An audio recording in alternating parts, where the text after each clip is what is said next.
welcome everyone to another episode of Inside CKP. I am your host, Jeremy Como, and joining me today is Mr. Alex Rath. Thank you, sir, for coming on. Appreciate it. Absolutely. Well, before we get started, let's go ahead and pay the bills. This show is brought to you by the one and only Chris Kennedy Publishing.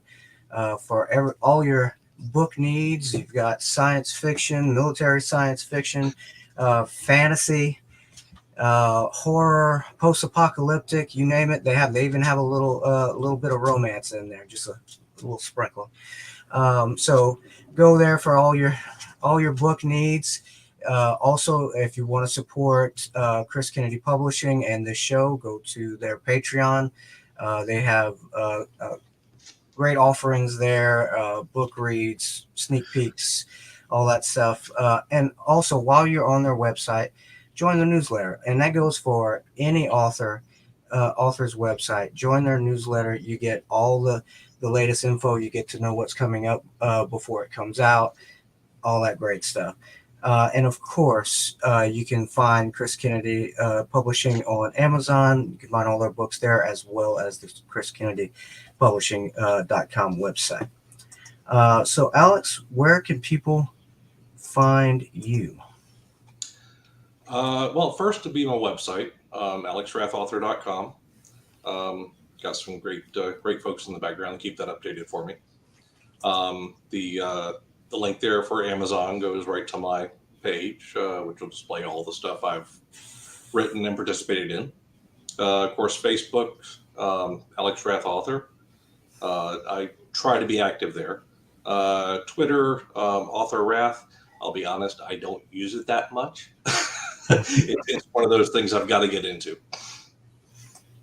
Well, that's you and me both, because I rejoined Twitter to promote this show. Is the only reason I'm on Twitter, and I guess I need to play around with that a little bit. I have it. I wouldn't say I use it. Yeah, that's me too. That's me too. So we're already getting the peanut gallery here. Fred. Yes, that was pixie dust that I was sprinkling. You're absolutely right, Fred.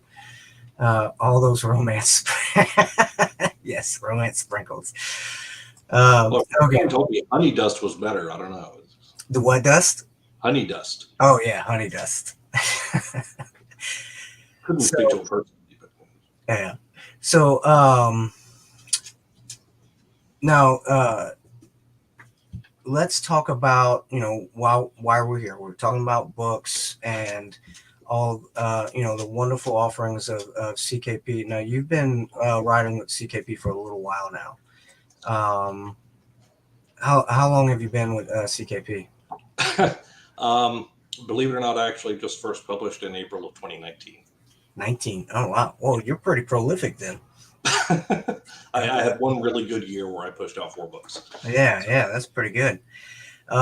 So speaking of which one of your series or your book collections would you like to talk about first? First let's go with the Terran Space Project. Okay. That's kind of my baby. I'd written, Four Horsemen, Salvage. We'll get into all that stuff, obviously. Yes, Nick, we'll get to the Serpentis. Chris, at one point after I'd written in 3 different universes, said, okay, it's time for you to do your own stuff. Yeah. So, and I think it actually came up at dinner at one of the conventions we were at together. And I said, I got a few ideas. So I honestly, and I'm not a plotter, so I just sat down and started writing.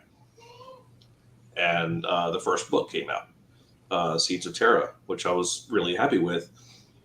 If there was one thing I could change, I probably wouldn't have left 2 massive cliffhangers at the end of the book. Oh.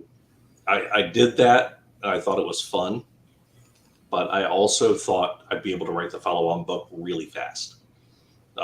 Unfortunately, through the end of last year, early this year, had some family things happen. Life got in the way basically of being an author. Mm-hmm. Buying a new house, changing jobs.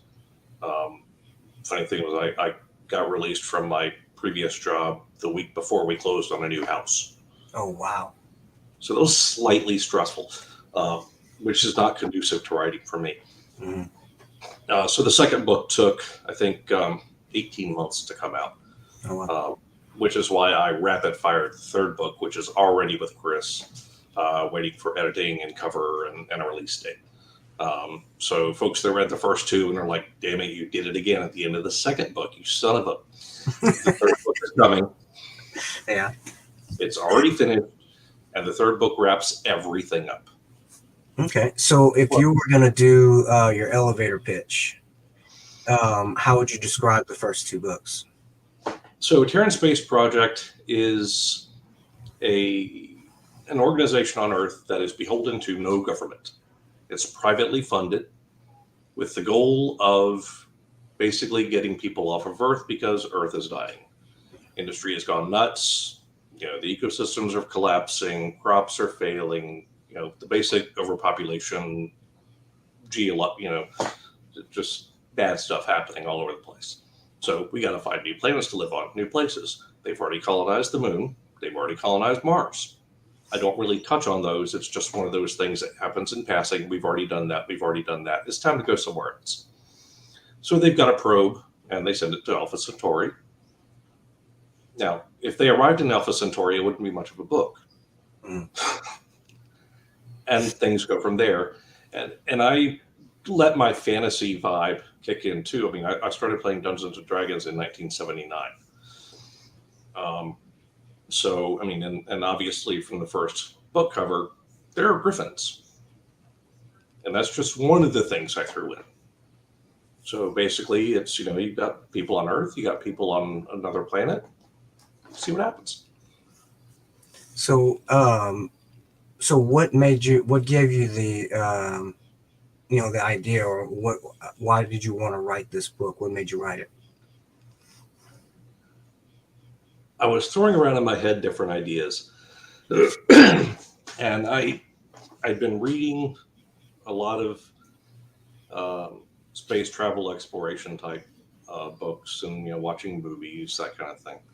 And I just decided, well, I'll do my little spin on it. It's a little different. It's not, you know, a lot of people, like if you've read my Spartan stuff, mill sci-fi. Mm-hmm. This is not mill sci-fi yet. It will probably get there. Mm-hmm. But I don't know. It's just when I decided to create my own universe and I sat down and started running with it, this was just what came out. And when I finished the first book, I had a vague idea of what would happen in the second book, and a vague idea of what would happen in the third book, but I really didn't know until I sat down and wrote it. Cool. I'm weird that way. So, other than the other, so you're what they call a pantser. Yes, 100%. I actually tried plotting the book I'm working on now, mm-hmm. and I outlined the first act, which would be about the first 25% of the book. Mm-hmm. That made it about 2,000 words before it fell apart. Oh, wow. It just doesn't work for me. I know what's going to happen in the book. I have a vague idea. I know how it's going to end because this is the end of a trilogy I'm writing. Mm-hmm. But what happens in the middle, I come up with it as I go. Okay. And that works for you? Because it seems to. Yeah. I know a lot of people that would make them nervous, but I know there's tons of writers that will just, hence the name, fly by the seat of their pants and write an entire book. And yeah, and it works for me. And I've been on panels with other authors that, you know, and this is one of my pet peeves is when an author says, this is the way to do it. No, there is no one way to do it. Right. I mean, I know people that are, you know, right here watching and some other people I know very well. I mean, Kevin Eikenberry is an awesome example. He is definitely a plotter. Mm. No doubt about it. He teaches it. And I worked with him on the side. I read some books he recommended I read. I tried the software he recommended. It just isn't there for me. And there was absolutely nothing wrong with that. Yeah, I mean, what Chris Kennedy said right there. The only way to do is what works for you. That's absolutely right. I've talked about trying to plot for a couple of years now. I think I'm pretty much done trying. It just doesn't work for me. Yeah. Well, and that's the thing is, if it doesn't work for you, you're not going to turn out a good book that you would write. You got to go with how you write. My characters do whatever the hell they want to do. I mean, so you listen to the voices in your head and let them. Yeah. Let them go. Yeah. I mean, I remember a conversation I had with Chris Kennedy. I'm not going to say exactly which scene it was, but he told me a certain character was supposed to die. Mm-hmm. And as he was writing it, there was another character there, and he knew that character would never let the primary character die. Mm-hmm. It just wouldn't happen. So he had to change what he was going to do. That happens to me all the time. Mm-hmm. I mean, I have ideas for what are going to happen in a book, but sometimes it doesn't work. Yeah, because there's to that point, there's nothing worse than you do all this character development, and then the character at some point does something out of character. That will make me throw a book across the room. Mm-hmm. And I see it on TV all the time and all that. Yeah. So, yeah, sometimes you got to go with what you've written. That's why I don't watch a lot of TV. Yeah. There's too much retconning going on. Yeah. So, this what if I could have thrown my if I would have allowed myself to throw my TV, I had to stop watching all the CW stuff because man, they shoehorned some nonsense in there. Chris knew exactly the scene I was talking about. Oh. He was going to kill Nigel Shirazi. And I think that would have been awesome to happen, but Walker was there. Walker never would let that happen. Yeah. Oh well, and Fred agrees. Character driven. Yeah, if you're gonna go through all the trouble of developing a character, mm-hmm. Let that character be who you wrote. So. So speaking of characters, mm-hmm. Can you talk about your protagonists in the books and how would you characterize them? In Terran Space Project specifically? Yeah. Or anything. Yeah, so Max is the primary protagonist. He's the captain of the Traveler, mm-hmm. Which, okay, I gotta lean this way. But yeah, there's the logo I had made up. And mm-hmm. the fun part is this is backwards. Yeah, you got to mirror you. Alpha Centauri, which was the destination for the first ship. Max he was a test pilot. Your basic gung-ho pilot that just will fly anything you put under. But he got made the captain of the first colony ship. But he's got some issues. And something I don't talk about a lot, but I am a recovering alcoholic. Mm-hmm. So is Max. Mm-hmm. I put a lot of myself into him because I need my characters to have weaknesses. A character without a weakness or without a problem is bored. Mm-hmm. So that's one of his weaknesses. Things happen that I'm not going to spoil that kind of work other aspects of him. And I kind of look at this book, especially in book 2, where I start telling 2 stories, one on Earth and one on the other planet. I actually have kind of 2 protagonists because I've got Annika back on Earth, his wife. Mm-hmm. And she's, doing her thing there. And she's, very strong woman, very, confident, just like him, gung-ho. She was never military, but she consulted with NASA. So she's got the background for it. Mm. And he, they're like made for each other, but now they're light years away. Mm. So that becomes part of the story too. So, and Max continues to be the protagonist through the series. Okay.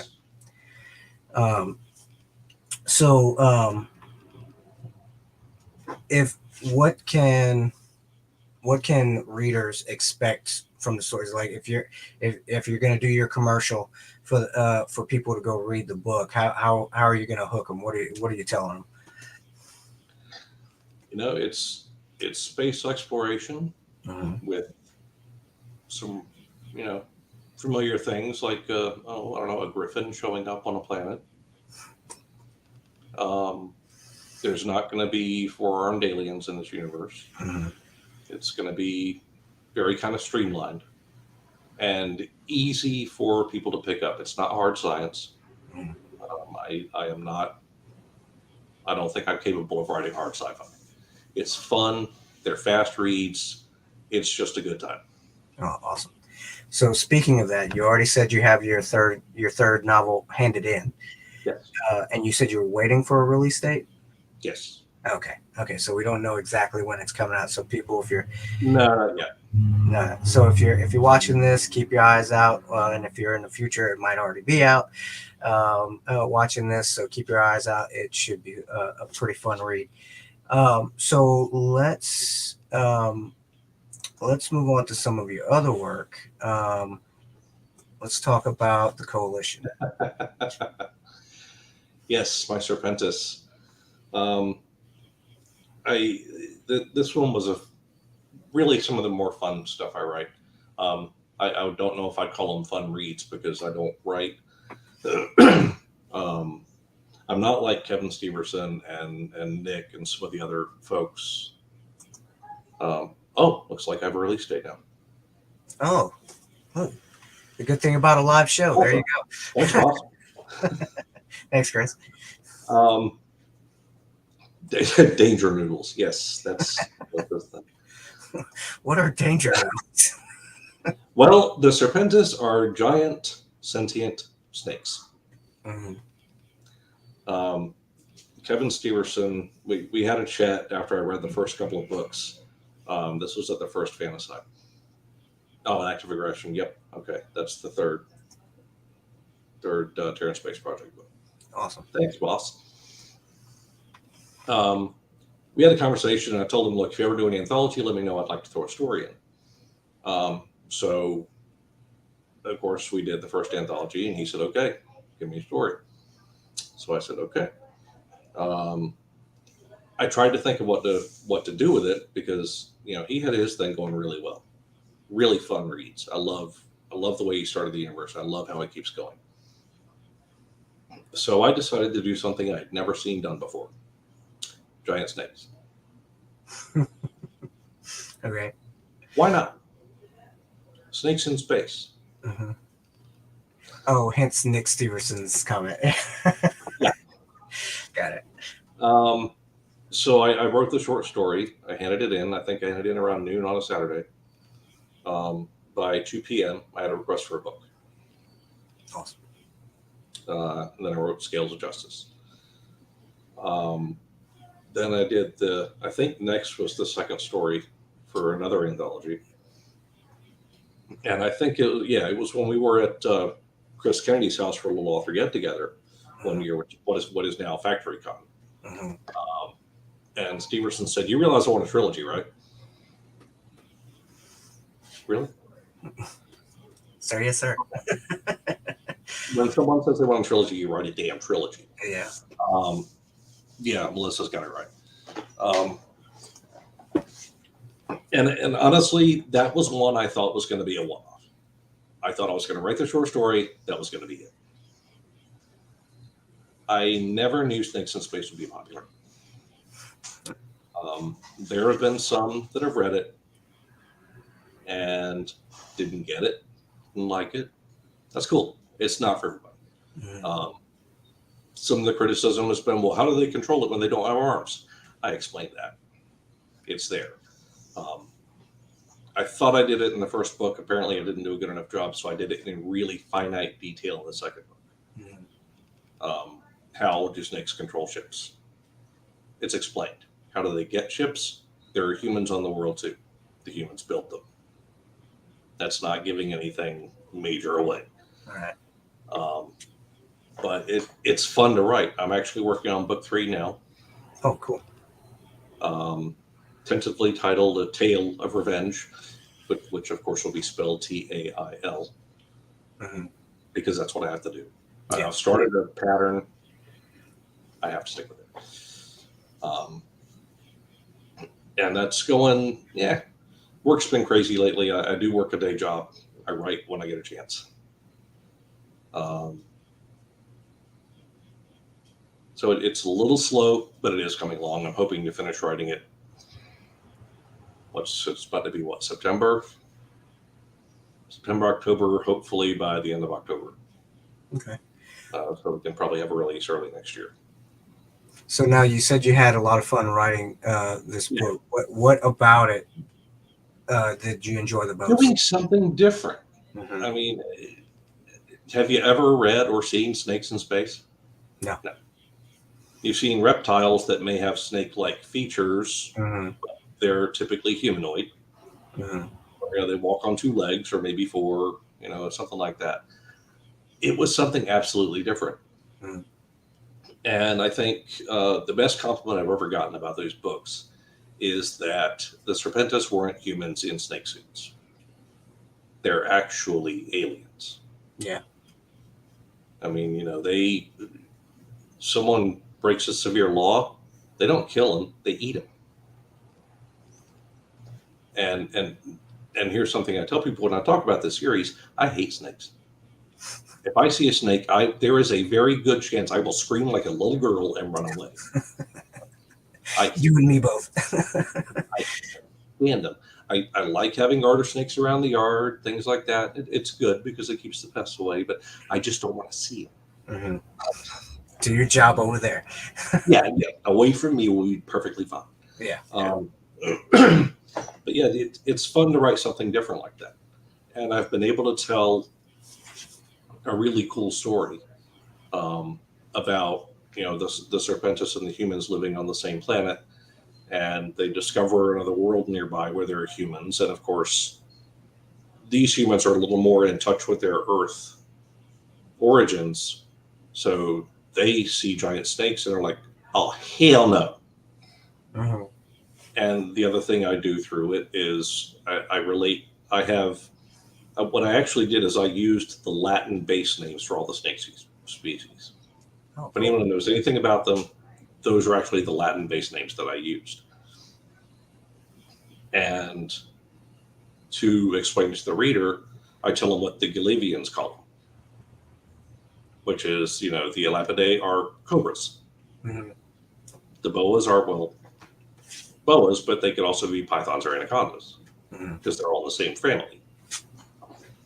I don't know, it's fun to get to write something like that.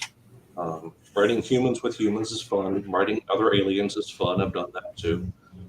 But I think the other really fun part of this was Kevin basically said, go create what you want. It's my own corner of his universe. I had the base rules to go by, and I just wrote what I wanted. So basically, I've created 4 systems. One of them's about to have some problems. But, I got to create 4 systems just using the base set of rules. It's like taking the basic D&D rules and developing your own campaign setting. And that's basically what I did. And getting to grow that was a really good first experience for me in my world building, which I didn't do much of with Four Horsemen Universe, which is where I got my start. So it was fun to get that experience. The only, I think one of the bigger negatives I got was I was the first author published with a full novel in his universe, other than him. Yeah. People bought my book and were like, where's Harm and Tomrel? Where's the rest of them? They're not here. This book sucks. Mm-hmm. Well, I wrote it. Kevin didn't. Yeah. Yeah. So you mentioned the 4HU. Mm-hmm. And so this is where you got your start. Yeah. Okay. So let's talk about, where am I? Yeah. Your 4HU books. Yeah. Good stuff. I love these covers. Yeah, the covers are great. With your Shield and Spartan Specialists, I basically gave them an idea and said, this is kind of what I want. And of course, we have amazing cover artists who did that stuff. And Between Two Worlds, that was Chris's cover. But yeah, and With Your Shield is how I got my start in writing. I happened to have met Chris at a convention. and chatted with him, and I had read his Janissary series, and I Facebook messaged him one day, and this was before I really got started. I said, I hope you don't mind, but this reminds me a lot of Tom Clancy. He's like, yeah, no, that's fine. It's not a bad comparison. Yeah, no, that, you know, and it really did. But I was, as a lot of author stories do begin, I was at a bar back when I still drank, and I had this idea for a story in the Golden Horde. Because it's talked up how good they are at intel gathering and things like that. And I'm like, well, what if he told a story from this perspective of an intel guy? So I've been in information technology for coming up on 30 years. I've done a little bit of that. I've done some information security. I've done some counter hacking, that kind of thing. And I said, I've got this idea, and I Facebook messaged him, and he said, well, we're not doing an anthology again anytime soon. Why don't you write a book? Wait, what? Wait, so you started with a novel? Yes. Wow. Okay, go ahead. Yes, I did not get a normal start. Yeah, I kind of got the luckiest guy in the world start. Because when I hesitated, Chris said, I'll write it with you. Mm-hmm. And I said, okay. It took about a year to get the first novel done because I had a lot of false starts. But then probably August 2018, I got really serious about it. And I really probably wrote it between August and December 2018. And I don't know, it came out pretty well. And I was really pleased to be, I think, probably one of the only people, except for Chris, to write about the Golden Horde. He let me play not just in the 4HU sandbox, but in the Golden Horde sandbox. I was like, ooh, thank you. This is awesome. And it was. I wrote that one, and I hoped I'd get to write another book. That's where I was. I finished that book. Waited to see how it went. It released. It went pretty well. People seemed to like Spartan. And I think we were at the first Fantasy.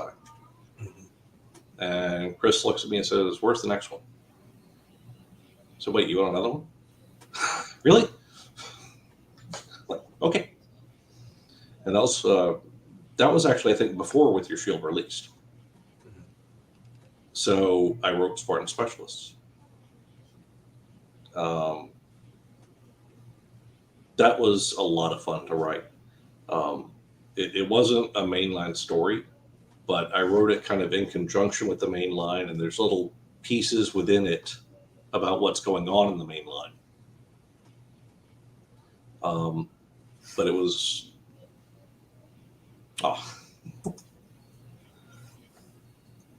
Yeah, it's important.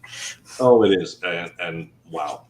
I mean, the biggest thing I was scared of writing in the first book was combat scenes. I've had people ask me because they think I am. No, I am not former military. Never served. My dad was Air Force, but he retired before I was born. But I spent a lot of time around Air Force bases. I grew up in spitting distance of Seymour Johnson, and I grew up with the sound of F-4s and B-52s. So the combat scenes were the scariest thing because I didn't want to disappoint people. When you read Four Horsemen Universe, you have a certain standard. And I wanted to meet that standard, which is why I'm really glad Chris helped me with the first book. The second book, I think I did okay. I remember exactly when it released because it released the Friday of Dragon Con that year. Oh, cool. And I wasn't intending to, but I ended up going to Dragon Con. My wife told me, hey, we got the money if you want to go, go. So I'm like, go on. At the Dragon Con, I'm walking up the hill. I get a message. Message Chris, like, hey, I'm here. He's like, great, be here in an hour. You got a panel. Oh wow! This is your first Dragon Con? Yes. Okay. Wait, what? Yeah.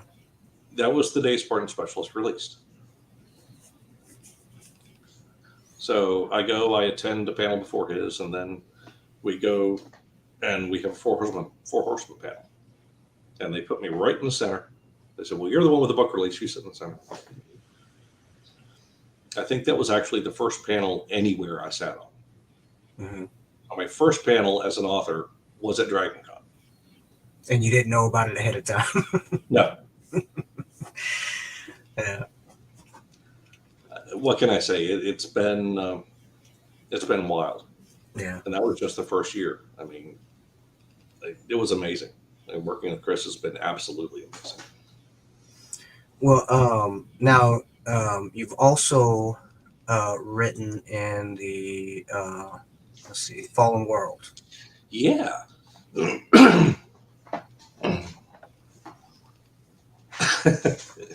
Yep. That was another one. I wrote a short story for From the Ashes. And that was actually an open call. I wasn't invited to that one. And I wrote, I think that one was Mr. Smith Goes to Toronto. Mm-hmm. Yes, Chris does believe in trial by fire. Oh, yeah. I wrote Mr. Smith Goes to Toronto. I was going to write in South Carolina, but Chris Woods and Chris Kennedy informed me that South Carolina was glass. So, like, fine, screw you. I'll write about Toronto. I've been there too. Yeah. As it happened, at that time I worked for a certain bank that has a headquarters in Toronto. And so I was pretty familiar with it. I'd been there 2 or 3 times. I'd walked downtown. I'd been through Path, the underground there. And so I decided to write the story there. I got permission to have an unexploded nuke at I think it's an Air Force base, just outside of Toronto. And so I wrote that, and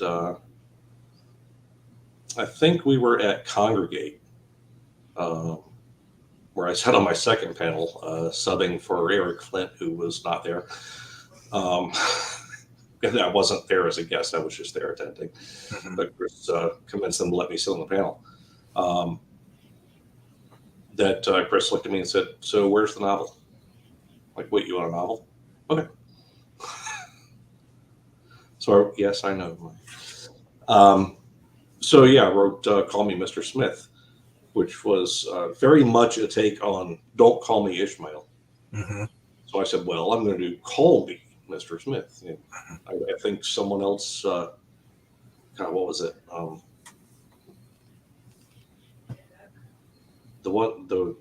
always go blank when I'm doing live stuff. The one with the princess in the title. Somebody help me. Somebody in the crowd, because I don't know what he's talking. Princess, is that it? They call me Princess? I can't remember. Yeah. But yeah, I wrote Call Me Mr. Smith. That one did. Yeah, it was James Chandler's book. They Call Me Princess. I got it right. Oh, yeah. So yeah, he took off with that, so we had fun with that. And I succinctly remember that I basically had to end every chapter with "In This Fallen World." Mm-hmm. I think I actually handed it in without it at the end of 3 or 4 chapters, and Chris put it there for me. It was a thing at that time. Mm-hmm. Every Fallen World book, the first, I think I wrote like the 4th or 5th Fallen World book. And it was still a thing. You had every chapter "In This Fallen World." I think it's gone now, which I think is probably a good thing. It was fun for a while, but and I think we discussed it at LibertyCon on the Fallen World panel. Sometime next year, there will be another Mr. Smith novel, because I think my mother will disown me if I don't. Yeah. Fred, what's up? I could do that. I could do that. So you've been writing for Chris Kennedy since 2019. You have all these books out already. So when did you start writing? Not necessarily for Chris Kennedy, but like when did you know you wanted to become a writer? When did you start dabbling in it? Stuff like that. Probably when I was in middle school, writing campaigns for Dungeons and Dragons. Okay. It's funny how many people get their start that way. and BattleTech and Star Frontiers and Shadowrun, and I could go on and on and on. But I did a few box modules, but I wrote my own stories. And my favorite part of playing RPGs was role playing, not rolling dice. It went so far that with certain people I played with, after I played with them for a while, we almost basically did away with dice and talked out the combat, swinging high, blocking, spinning. We actually talked through the combat moves. And sometimes actually, pulled out basically what would be LARPing and figured it out kind of in slow motion what would happen. I wrote, there was an online game I played. Yeah, Smith was number 6 in Fallen World.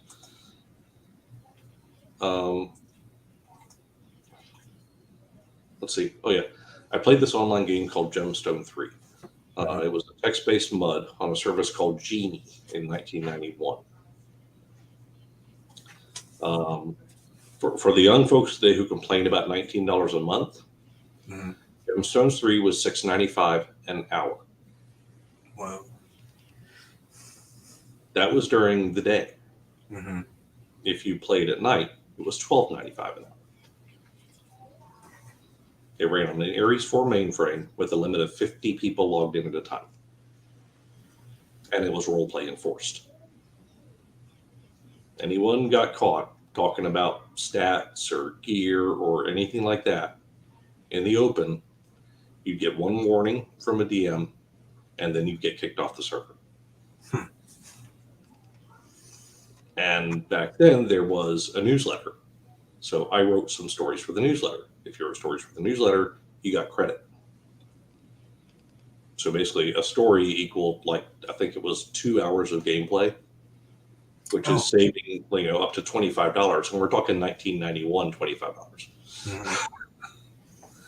Mm-hmm. So I wrote quite a few stories for that. Between then and 19, I really didn't write much. Mm-hmm. My wife and I played some online games. We got into one most people never heard of called The Secret World. It was very Lovecraftian, which was very cool take on an MMO. Never seen it done before or since. And we actually ran a guild there, and I wrote a whole story about how the guild was formed, and I wrote backstories for the characters. So I guess I did write a little bit here and there. It was all backstories for characters that I played in games.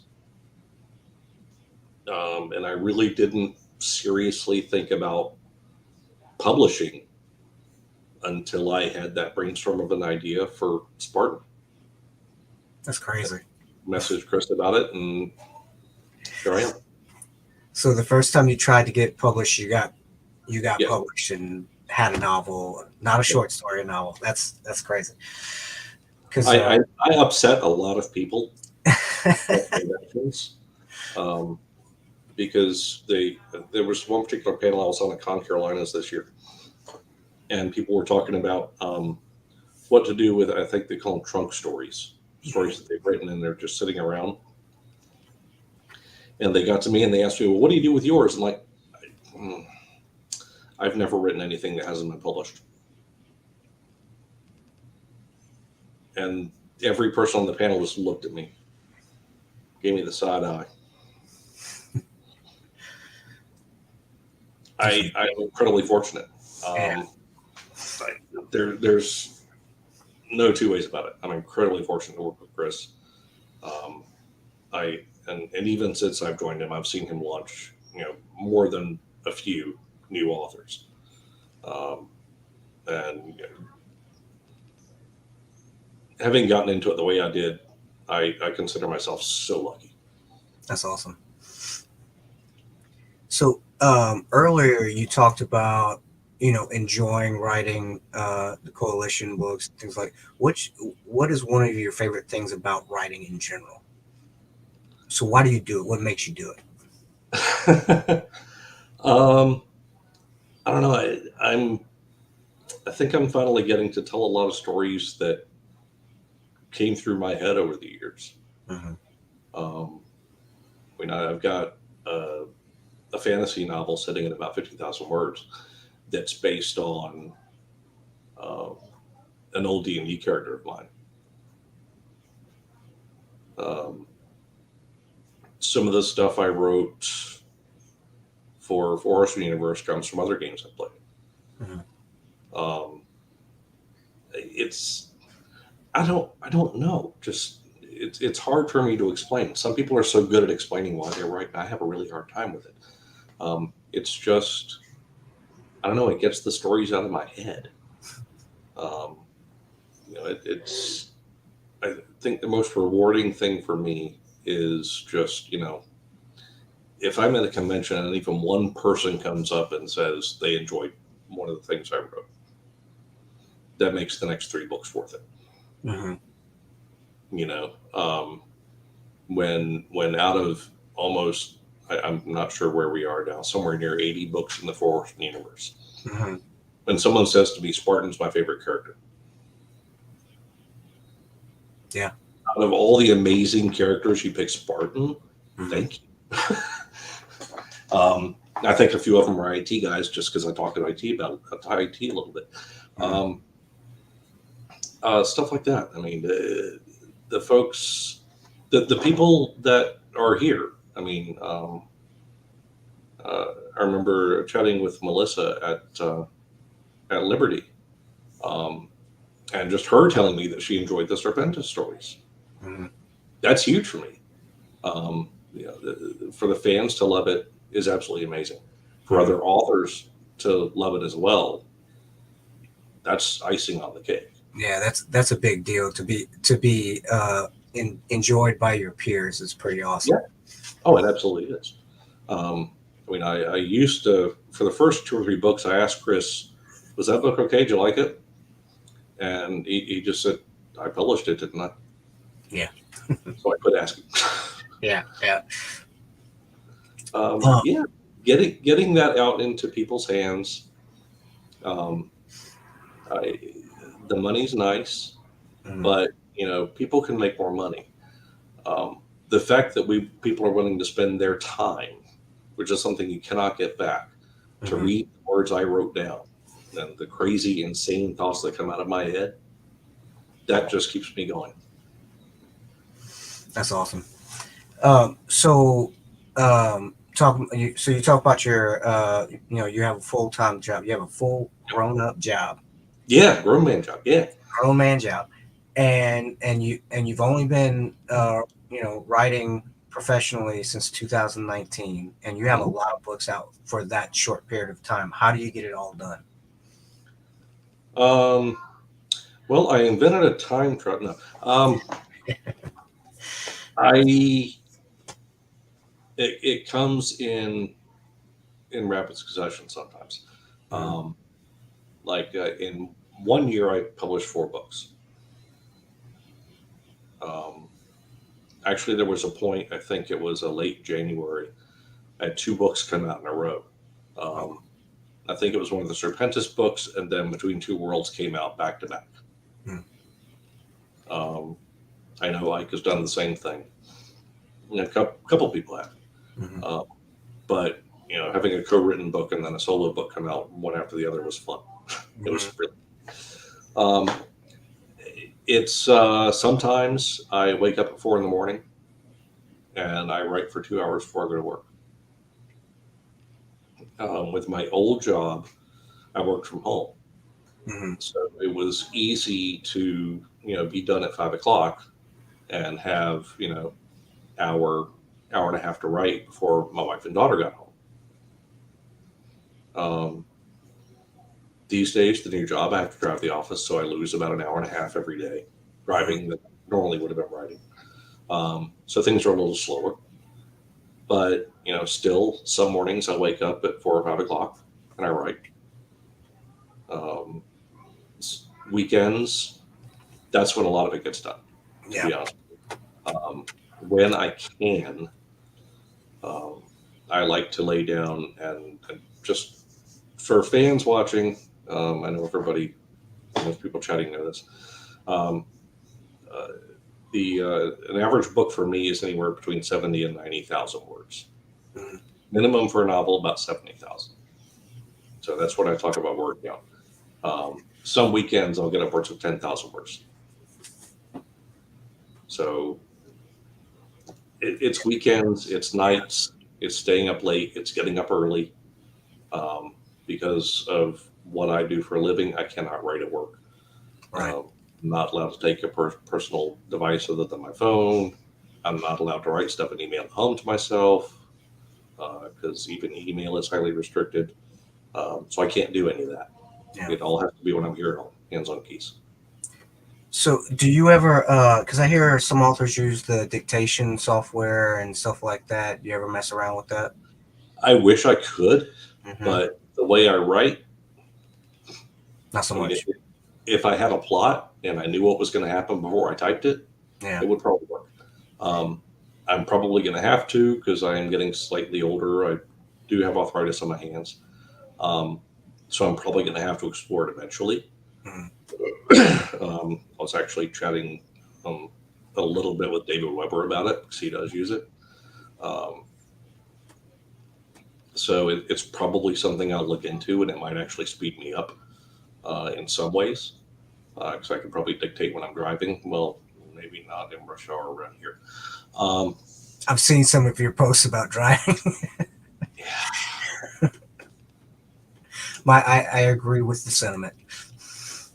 no.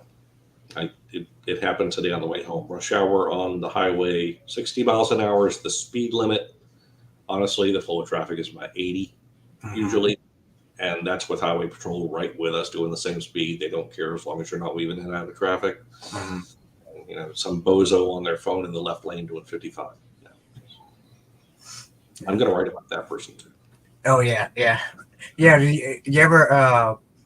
I would imagine you if there was somebody like whether you run into them in real life and it's like that son of a bitch, and do you put them in a book and just kill them off or torture them slowly or anything? Have you ever done anything like that? Maybe. Maybe. No, I mean, I would never use a person's real name right, without their consent. but Um, I'm not saying there haven't been variations, yeah, yeah. and there may still be one I need to write into the book I'm writing now.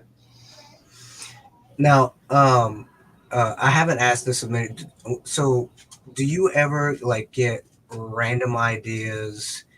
Like when you're sleeping, like you have a weird dream or you're thinking about something, and you say, "Oh, I gotta write this down." Does that ever happen to you?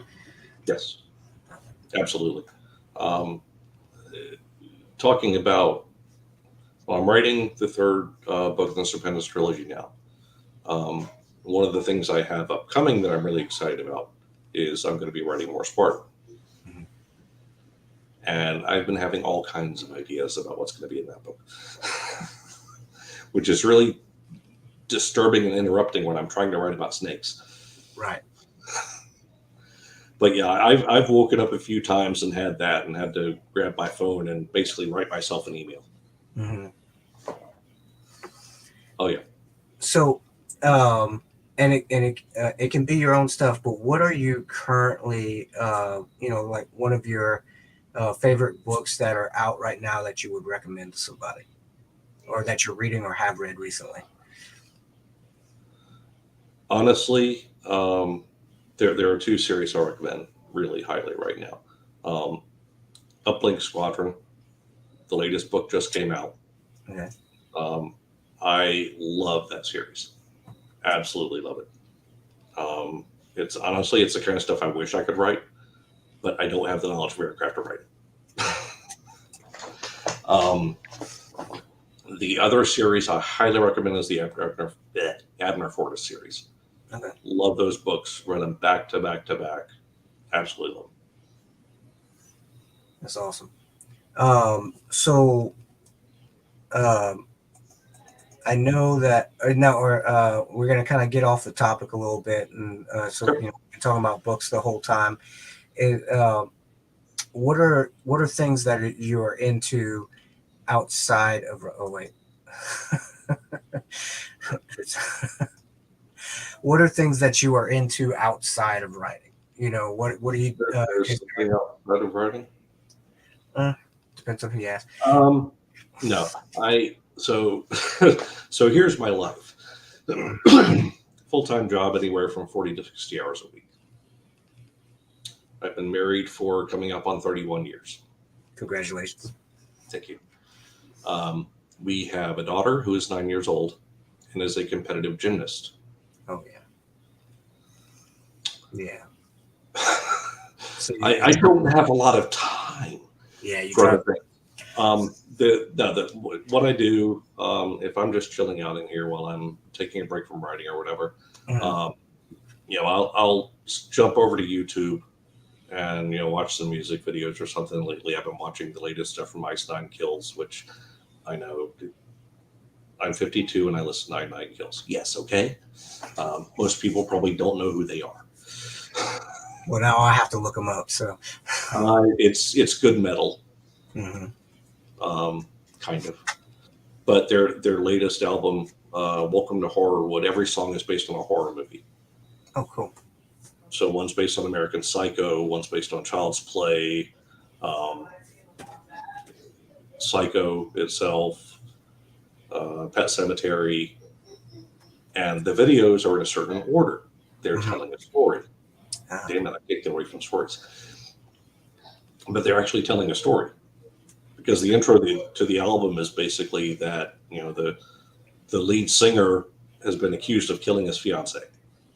And his fiance features in every video. Mhm. And she dies in all but one. Um, so that's kind of fun, just watching stuff like that. Or that, or I'll pull up Netflix and just pick something to binge. I don't know why lately I've been turned on to watching a lot of horror movies. Sometimes I go through phases and watch this, that, or the other. I generally don't watch science fiction while I'm writing science fiction.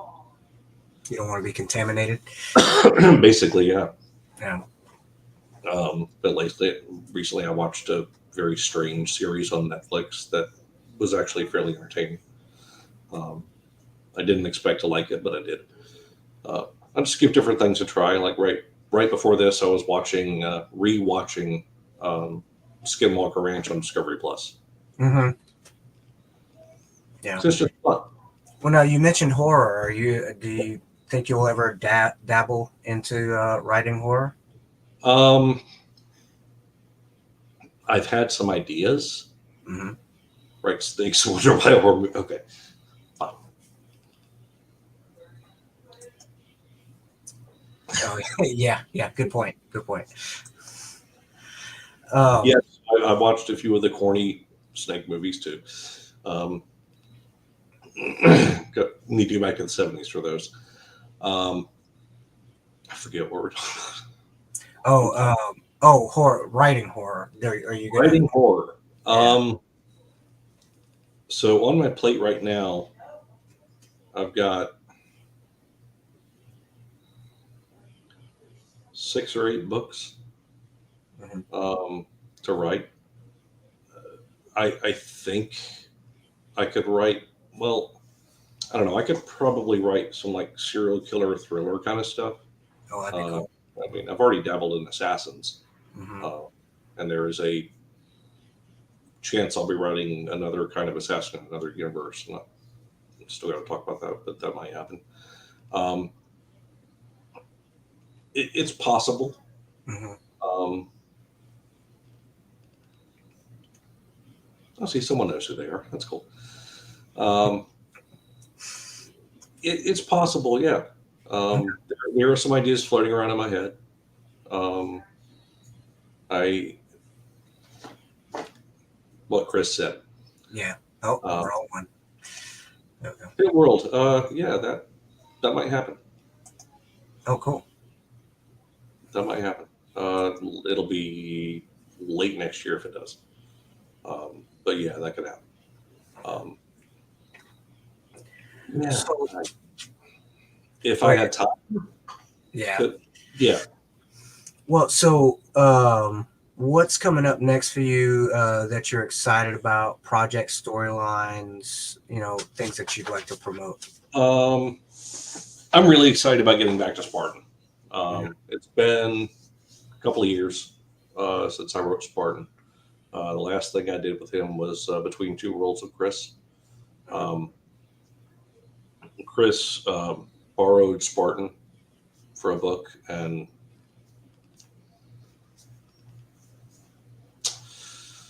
I got to write a recovery for him. Uh, I wasn't sure if or how I was going to bring him back, Mm-hmm. but of course, at the bar at LibertyCon, I got to talking to another gentleman named Kevin Eikenberry. Uh, I've heard of him. yeah, you might know him. Yeah, Ike and I got talking. I was talking about maybe bringing Spartan back, and he threw an idea to me, and I liked it. Um, so I will be. I don't think we'll be co-writing, but I will be playing in Eikenberry's corner of the sandbox to bring Spartan back. Oh, cool. Um, if you've read Spartan Specialists, you know that there was an intergalactic hauler ship that featured in the story that I used with Kevin's blessing. And we had casually talked about that ship continuing to be used and kind of being a part of the refoundation of intergalactic haulers. And it looks like that's kind of what's going to happen. Very cool. It looks like that's the direction Spartan will be going. That's a little bit of a spoiler for folks, but I mean, if you were anywhere in earshot at LibertyCon, you already know. So Yeah, it's a tease. It's a tease. That's fine. So, speaking of conventions and stuff like that, Dragon Con is about to kick off. I'm a bachelor for the week because yeah, I saw that. yeah. But so I appreciate you being on the show. Yeah. Where can people see you coming up? I have one convention left this year. Mm-hmm. I will be at Multiverse in Atlanta. What is it? October. God, I'm horrible with dates. I want to say it's October 14th, 15th, and 16th. Yeah. But I'll be there. I will have a table set up, and I do not have my schedule yet, but I'll be on a few panels. I'll be hanging out. That is all I have for the rest of this year. Okay. Next year, LibertyCon is a guarantee. I will be at LibertyCon again next year. Yeah, it was nice seeing you at LibertyCon this year. That was a good time. Yeah, it was. I really enjoyed it. It was good. It was the first time I see my CKP family in a long time. Yeah. And that's what, the CKP really is a family.